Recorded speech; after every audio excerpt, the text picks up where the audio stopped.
Mr. Foreman, and ladies and gentlemen of the jury, it is the claim of the plaintiff, the administratrix, that on the 5th day of October, while the plaintiff's intestate was crossing from the northwesterly corner to the southwesterly corner of Division Avenue, she was struck by the defendant's trolley car and received injuries which resulted in her almost immediate death.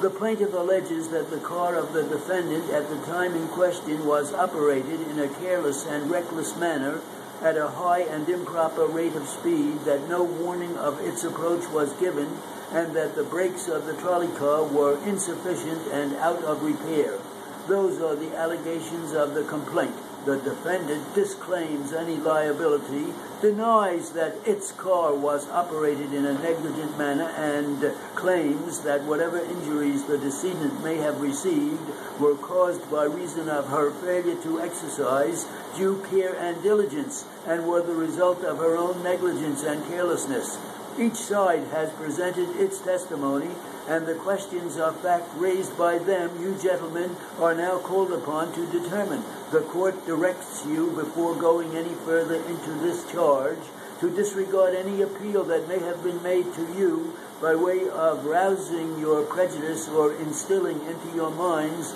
any bias. If you did not, you would indeed be unworthy of your citizenship, and in fact, to sit as jurors over the affairs of your fellow men if you would be in any way susceptible to any such appeal. You must not have any sympathy because the plaintiff's intestate was a woman. You must not have any bias or prejudice because the defendant is a corporation. You are called here to hold evenly the scales of justice, to do exact justice, and be determined to render justice between these parties. This action, ladies and gentlemen, is what is known in law as a case of negligence. In every negligence action, there are two questions to be considered. Those two questions are, first, that the defendant was guilty of negligence which caused the accident, and secondly, that the plaintiff's intestate, this old lady, was free from negligence contributing thereto. Why should that be? For the reason that the law does not allow a person to recover damages from a defendant for injuries if the negligence of the person injured has contributed to bring about the injury,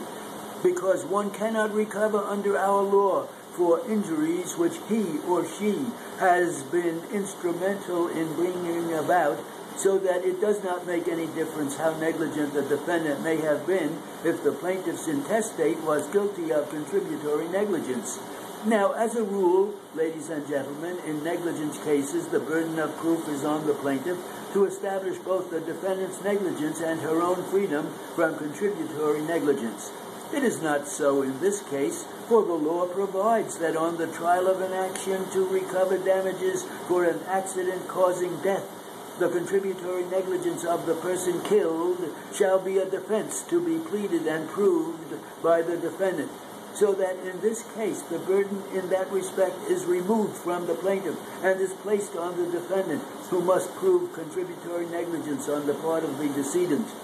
Now, we approach a consideration on your part of the rights, duties, and obligations of these parties. Before the plaintiff in this case may recover against the defendants, it is incumbent on the plaintiff to prove to your satisfaction that the motorman in charge of the car that injured this old lady,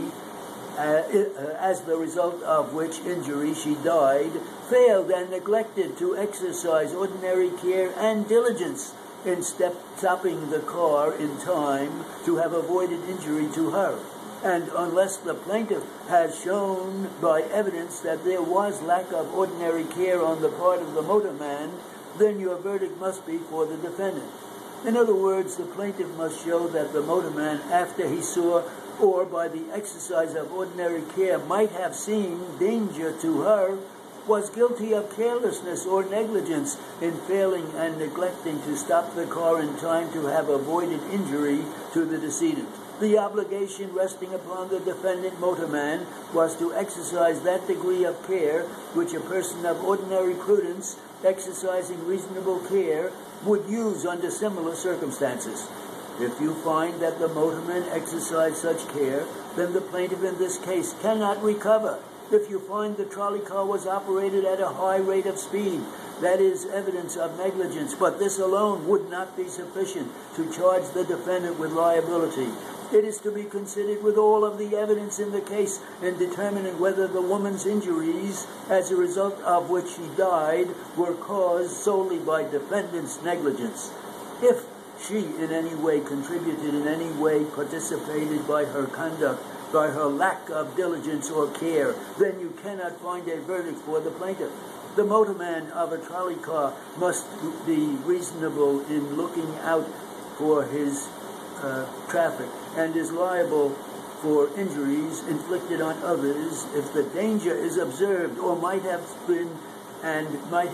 avoided by the exercise of reasonable care. If danger appears, the motorman must give a warning signal, reduce his speed, and get his car under such control as will enable him to stop, if necessary, to avoid doing damage to others. If the motorman of the car, while operating his car with ordinary care, stopped his car as soon as he discovered that the plaintiff's intestate was almost about to step in front of his car, if you find that to be the evidence, then the defendant is entitled to a verdict and the plaintiff cannot recover. The motorman had a right to assume that a person crossing the street would exercise as much care for her own safety as he was required to exercise not to injure that person.